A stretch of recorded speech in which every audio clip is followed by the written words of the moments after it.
માણકપુર ગામના road repair કરવામાં સરકારની આળસ। ગાંધીનગર જિલ્લાના દહેગામ માણકપુર ગામે ઘણા સમયથી રોડની હાલત ખરાબ થઈ ગઈ છે, તેમ છતાં સરકારે આંખ ઉપર પટ્ટી બાંધી હોય તેવું લાગી રહ્યું છે।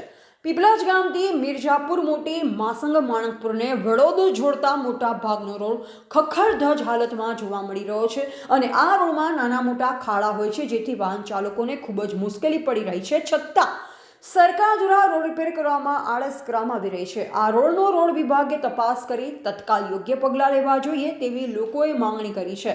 વડોદ વિસ્તારમાં આવેલા ઘણા રોડમાં નાના મોટા ખાડા જોવા મળી રહ્યા છે, છતાં સરકારને ખાડાઓ દેખાતા ન હોય તેમ રિપેરિંગ કામગીરી કરવામાં આવતી નથી। આ ઉપરાંત કમોસમી વરસાદના પગલે રોડ બિસ્માર થઈ ગયા છે, ત્યારે વાહન ચાલકોની મુશ્કેલી વધી જાય છે અને વાહન ચાલકો ખરાબ રોડના પગલે અકસ્માત થતા હોય છે, જે કારણે રોડ વિભાગ દ્વારા યોગ્ય પગલાં લેવામાં નહીં આવતા લોકોમાં રોષ જોવા મળી રહ્યો છે।